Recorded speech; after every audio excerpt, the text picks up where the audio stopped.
Back again with Trash OP Meh, the series where we talk about a unit or a lord or whatever that is perpetually terrible, a unit, a lord or whatever that is perpetually too strong, and one that is just kind of meh, not really actually that bad. It's just also not taken ever, and there's a reason why. We'll talk about how getting all three of those versions down to just like solid, but not crazy. Right, first up is Zaton. Now, the first thing everyone's going to say is, you don't know him in campaign. He's OP in campaign. Okay. Two things. One, campaign lords don't cost you extra, really. They don't cost nearly as much as they do in multiplayer. And two, he has probably a bunch of abilities and skill trees that don't show up on this screen right now. So, yeah. He's not OP in multiplayer at all. He's terrible. Zaton's problems. Well, as a foot lord, he's still very expensive. Very, very expensive for a foot lord. Then he has mounts. His Great Taurus is okay, but he doesn't have the Bale Taurus mounts. He doesn't have the breath attacks, the extra stats. And then his Lamasu mount, he loses his armor piercing and gets a little bit of bound spells and whatnot. But neither of his mounts is particularly great because he's not a caster. So then you have to get an expensive hero caster as well. Like, let's put him on the Great Taurus with his snare. And none of his abilities are any good, but that's a different conversation. And then maybe you want a foot life leeching Spear Leech guy. I mean, that's still 2,400 gold for your Lord and Hero combo when you could just get a Sorcerer Prophet who can heal themselves on a Bale Taurus, Chalice Blood and Darkness, and just Spear Leech for 200 more gold. Save yourself a unit slot, get a better character who has self-healing. So it's pretty hard to justify these guys. Yeah. Actually, wait, that other one, the difference in the price between the Bale Taurus and the Great Taurus, actually, because the Great Taurus is the mount that Zaton gets. So you could even get one on the same exact mount for 500 gold cheaper than that combo. I mean, it's pretty tough to justify that.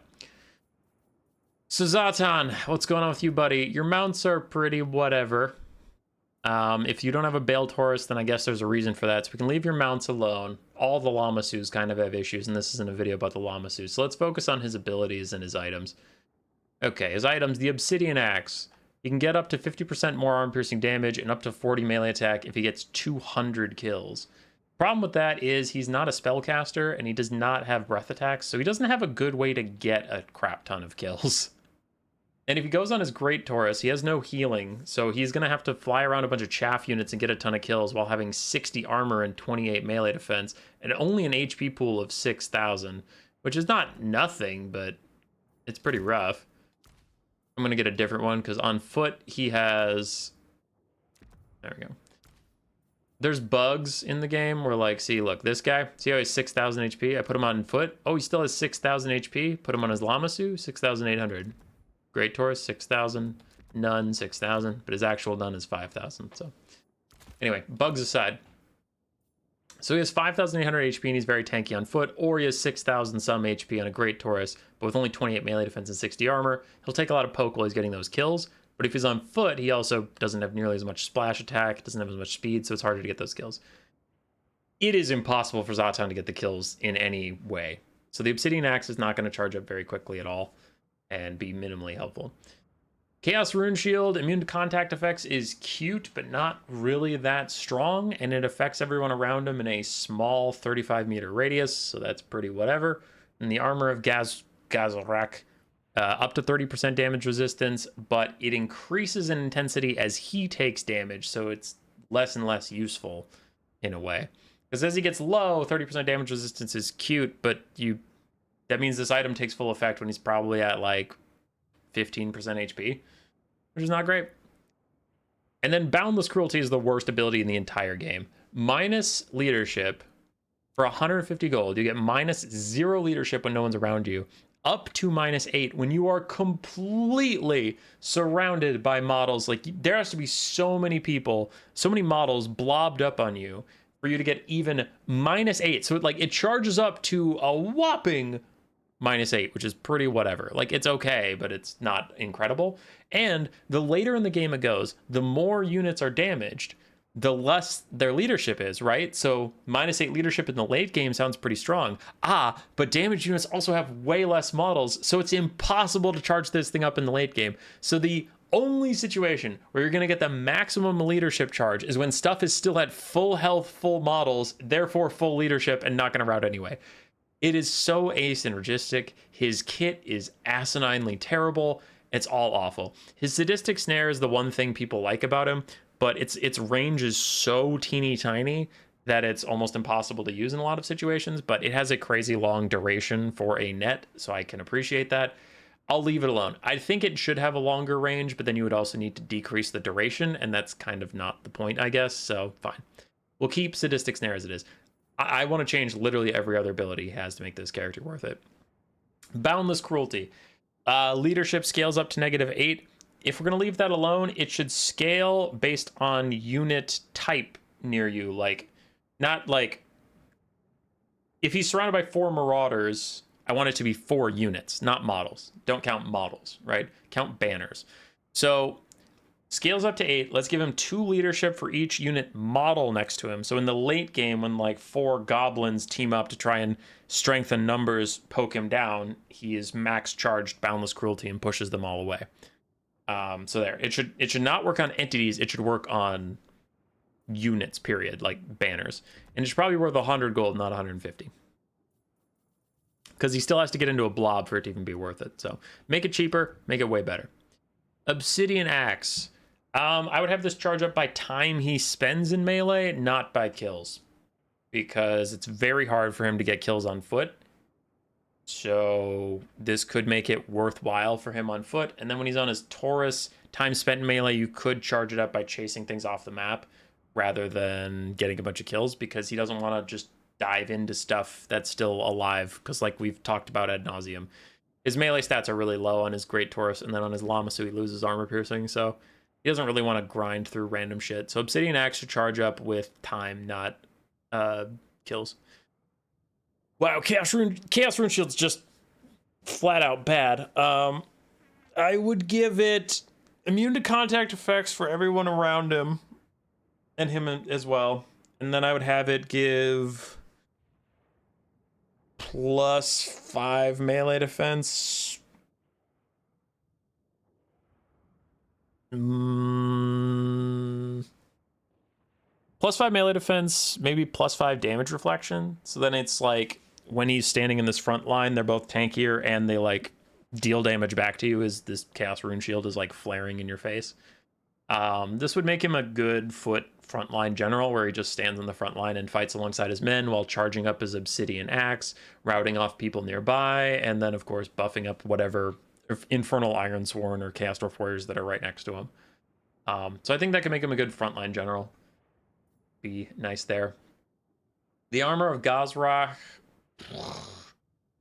Fact intensity increases as the unit takes damage. With all the other changes, I could see you leaving this one alone and it's just whatever. But for 200 gold, if I'm going to make it viable, yeah, that isn't worth 200 gold. I would have it give 30% damage resistance flat on a cooldown, like, you know, Grom the Paunch or Torrox the Brass Bowls abilities. But the ability only recharges when he's in melee. So he starts the game with it, starts the game with 1 charge, and he can use that whenever, and then it recharges when he's in melee. That seems more reasonable and puts it on the player to use it correctly, rather than this thing where it's like, it's useless when he's high health, and then it charges up after he's already pretty much dead, which is not cool. I think all of these changes would overall make Zatan just more reliable and better, personally. All right. Next up in the OP category is Iron Drakes. Another dwarf unit. A lot of dwarf units ended up in the OP category, but oh boy, Iron Drakes. These guys are ridiculous. They have saved a lot of my campaigns whenever I get myself into trouble by overextending or being stupid, but also they're probably too strong. for several reasons. Now, Iron Drakes aren't very good against high armor heavy cavalry, but they're okay against them. Not great. They're also not great versus monstrous infantry. They are okay. We can see here the first volley onto monstrous infantry. Skinwolves are even weak to fire damage, and they only take a fifth of their HP. So we'll get back to them. But we have light armored infantry, light armor spread infantry, and heavy armor tightly packed infantry. And Iron Drakes are going to murder them all. In 2 volleys, they've killed a Berserker, they've pretty much killed a Marauder, and they've pretty much killed a Marauder Champion. Their non-armor piercing missile strength still does enough damage to just punch through those Marauder Champions. So we see they routed the Marauders, but now here's where the real problem comes in. Iron Drakes just stand here and fire anyway, so even in melee, they're applying that burnt leadership debuff to the Marauders and the Marauder Champions, and they just push them back in melee while taking very little damage. So that's pretty strong. And, you know, we'll do our conclusion at the end, but you might be like, yeah, human boy, they're supposed to be really good against all types of infantry. Very well. Fine. Calm down. Here's the big problems coming in. So that was all fine. If this is purely an anti-infantry unit, cool. It killed all 3 types of infantry. Very well. Notice how the Skinwolves aren't doing particularly well in melee? They've been regenerating, and they're down to half HP after getting on top of the Iron Drakes. That's a bit of a problem. The Iron Drakes are performing pretty well in melee as they occasionally use their flamethrowers on the Skinwolves at point blank range. And then, as these guys peel off the Marauders, fast forward a little bit. So now, they're going to stop and shoot at this infantry-sized Foot Lord, who dodged a decent amount of that volley, but still took around half his HP getting shot by Iron Drakes. Then we have another problem in the background. There's another good volley, crossfire from these 2, and the infantry lord is pretty much dead. So their damage versus single entities is also pretty intense. And here, as the Skinwolves rout, they're sitting at about half HP. These Iron Drakes that have fought them this whole time have almost paid for themselves fighting something they're not supposed to be fighting. But look at this. They just went to negative 4. They're frightened by enemy unit. So they're finally going to rout at 200 HP. At 200 HP, they routed. These guys over here are routing at 1700 HP. Now they're dwarves. Yes, I get it. We'll get to all that at the end. But Iron Drakes are nearly unbreakable, and they will come back. Trollhammers or the regular will literally come back at 1 HP. They have a high enough base leadership that you cannot do enough damage sustained to rout them on damage sustained alone. They will always come back. Always. So this unit is pseudo unbreakable. It has positive 12 leadership, and I just thought this was funny, is they can't rally after the game ends, which was interesting. They get up to like 20 leadership. Yeah, 285 HP. These guys eventually get up to 20 leadership. Now they have Lord nearby, +4. Okay, so they would have 10 base leadership right now at 200 HP. It's pretty crazy. So Iron Drakes murder any kind of infantry. They do decently well versus light cavalry and heavy cavalry. They do decently okay versus monstrous infantry that are lightly armored. And they do very well against single entities they can focus fire of any kind. They can be on top of a mount, which just makes it easier for the Iron Drakes to hit. They can be on foot. The Iron Drakes do good damage versus foot characters, no matter how armored they are. Iron Drakes are a little too all-around good, especially with their crazy high leadership, tankiness, and their small model count makes it hard for enemy range units to take them out. Artillery misses them more often because there's less models to hit. They take less damage from collision attacks because there's less models to hit. So they're tankier like Aspiring Champions or tankier than Chaos Warriors. That is a lot of positives for a great unit. And you might be saying, Human Boy, they're dwarves, they're elite, they're hyper elite actually. They have crazy high armor, crazy high leadership. These are the best of the best dwarven ranged units, and you want them to be bad? No. Did you say they're the best of the best? Yes, they are the best of the best. They're the most elite. Of course they would come back with even one model. Iron Drakes would always come back. Oh, okay. Why are they 700 fucking gold? Why are they priced like chaff? Why? Why are Thunderers the same cost as an Iron Drake? That's insane. You might be like, what? Yeah, no, that's my problem with them. I think Iron Drakes perform how they should. I think they should be legitimately 1,200 gold or 1,100 gold for what they do. Like, I know that this is the series where I can't say just increase their cost, but this is the one time I'm breaking that rule. Iron Drakes perform how you would want a literal flamethrower unit to perform. Sure, they roast shit when they hit it. You want fire to do damage. It's cool. They have a low arc of fire, so they need to get direct shots on things, but when they do insane damage. They're very tanky. They have high leadership. Why the hell are they 700 gold? This is an elite unit. Even in the lore, it's an elite unit. So you have like lore-wise an elite unit, performance-wise an elite unit, and for some fucking reason, it's a tier 3 building in a campaign instead of tier 4, and for some fucking reason there's 700 gold in multiplayer. It's insane. It is super insane. These guys should legitimately be 1200 gold, maybe down to 1,000. I could see arguments down to 1,000, but Iron Drakes are wildly undercosted for themselves, and it's a larger problem with the dwarf roster. And I know this is the Human Boy Hates Dwarves channel, yada yada yada, but like I feel like somewhere it got lost in translation that dwarves are supposed to pay more money for their crazy high stats on all their units, and like CA just lost sight of that at some reason. They're like, well, Iron Drake should be 700 gold. Why? Dwarf Warrior should be 450 gold. Fucking why? Gyrocopter should be 800 gold. What? Why? Where are you getting these numbers? You're pricing them like not all of these units have base 100 plus armor. Like not all these units have spell resistance. Like not all of these units have fucking crazy high leadership. Like you're forgetting the deal. You're forgetting the handshake about the dwarves. All of the dwarven units are going to be better than their counterparts, but they don't get magic. Thoric. But they cost more. No, they fucking don't. Iron Drakes are crazy cheap. Iron Drakes cost as much as a Poison Globe, and Poison Globes are one of the most overpowered units in the entire game, and Iron Drakes like perform pretty darn close to what Globes can do. Depends, because Globes do a little more damage versus cavalry. They do less damage versus infantry than the Iron Drakes. Oh, and they do way less damage versus single entities than Iron Drakes, and they perform way less good than Iron Drakes do in melee. So similar cost, different unit applications, but like honestly saying that out loud, Iron Drakes might be better because thinking about what they did to those poor skin wolves in melee, Globes cannot do that. Globes cannot do that in melee at all. No, Iron Drakes are ridiculously undercosted.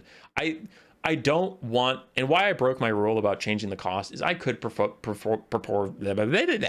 I could propose some kind of nerfs, right? I could do that. Lower their damage, lower their ammunition, lower their range, lower their like model count, whatever. It doesn't matter. I think this unit performs visually. You look at this unit and you look at the damage it's doing and you look at what it's fighting, all of it makes sense. And I think that is always my goal, is to have a unit visually make sense. If I have a dragon fighting a sheep, I want that dragon to one-shot the sheep, right? And like, if the sheep stands a chance against the dragon, I'm like, what?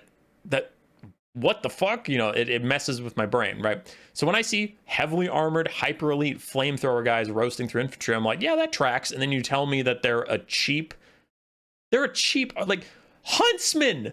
Empire huntsmen are 650 gold. These guys are 50 gold more expensive than fucking huntsmen. That doesn't look right. You don't put Iron Drakes next to guys with bows, just basic hunters with bows, and you're like, yeah, those are roughly the same. Those are roughly the same class of unit. No, they're fucking not. Like, they're just wildly undercosted in every aspect. Lore-wise, gameplay-wise, fun-wise. No, absolutely not. And even in campaign, I use Iron Drakes as my, like, I'm feeling really lazy, get out of jail free tool because they're so fucking cheap for what they do. It's insane. Iron Drakes are ridiculous and need a massive cost increase. For our final category, it is the meh. Meh. Not a terrible unit. War balloons aren't actually a bad unit. They're definitely on the scale of, like, trash to OP. They're definitely more on the bad side, but they're not actually bad. They provide harmony, they're flying, they have little sniper rifles with shield breaker that do okay damage. We have 3 of them here shooting at Throg on his advance. They're kind of meant to be a flying support yin unit or whatever. They provide yin harmony for yang melee units beneath them. Right? Yes, they provide the harmony buff for melee units, but I don't know. There's a lot of better things that do this, like the sky junk is more damage and is more expensive, but you know, it's more damage. The war drum is infinitely better, and that was a different video, but you can also just have ranged units inside your box, like archers or iron hail gunners or whatever. Now these ones are flying, making them a little tankier, but still, I don't know. The war drum just feels like it doesn't, sorry, the sky lantern feels like it doesn't do anything better than anything else. So it just kind of gets outclassed in every single metric. It's not that good of a sniper or anything. So it's just, man, like, it's not terrible. You know, it provides the things we said it provides. Just because it doesn't do them better than anything else doesn't mean it's necessarily a trash unit. But I think you could alter it and give it a bit of its own flair and give people a reason to take it over the other options. So we could lean into it being the flying sniper. I think that's one way to go. I don't know if it's the best way to go, but I think this flying skirmish should be less toxic than other forms because they're so slow that it's not like they can dodge or run down any units. So you could lean into having them be the sky snipers, and you could have a toggle on them, like when you click on them, toggle it like, you know, war dancers on the wood elves. They have those two different stances. You could have them toggle between like sniper shot and cannon shot. Cannon shot has a longer reload time and less accuracy, but you know, it's a cannonball instead, better against artillery pieces or like cavalry or blobs. And then sniper shot, quicker reload, fires at like single entities and does a little bit more damage. You could do that. If you wanted to go the more battle option route, I think that'd be smart. I don't really think you'd need to nerf anything for that. I think you just buff their sniper shot a little bit and then give them a cannon option. They're 800 gold. It's not like these things are freaking cheap. So I think that'd be fine. You wouldn't need to counter nerf them or anything. Or if you want to go the support route, that's where I'm struggling because I really don't want Grand Cathay to have more reasons to blob up because they already blob or box all the frickin' time. But I guess this isn't a video about my larger theories on Grand Cathay. It's about the Sky Lantern. So with Grand Cathay as they are, to make the Sky Lantern better, you need to give it something that the Sky Junk and the War Drum don't already do better. So the Sky Junk does more damage than it, and the War Drum is a better supportive tool. I'd leave it sniper shot as is. It's just kind of a pathetic little poke here and there. But then I would give it a unique buff that the War Drum doesn't already do. So instead of it just providing yin harmony like every other ranged unit on the whole roster, you could have it give you could have it have two bound things, not single use, but like you know, abilities it uses on a cooldown. And you could have it be like tactical spotting or something. Like the main point is that the person in the Sky Drum like signals to the unit on the ground something, and that unit uses it to greater effect. So it's like you could buff up a unit's speed and melee attack, you know, as they charge into combat or something with information you gave them. So give it like a pointed buff where it can just go like, you more melee attack, more speed. And then give it another buff where it's like light in their eyes or something, right? It reflects light from a mirror to distract someone and give it a targeted minus 20 melee defense, minus 25% damage or something. So then you have this balloon up in the sky, like calling out orders to your troops and harassing the enemy with like debuffs and things like that. And that could give it a little bit more function than the War Drum. I would also maybe, if you really want to try and discourage blobs, you could also give both of those abilities some pretty insane range because it's up in the sky, so it can see further. So maybe it can signal your horsemen from very far off, so it can apply that melee attack and speed buff at quite a long range. Like, you go there. Or again, reflecting the light to like blind someone or something. You could again do that at pretty significant range because you're high up, so most people can see you from wherever. And that could give it a niche outside of boxing or blobbing because it itself is slow, so it can't get many places, but it can apply the debuffs wherever you need them.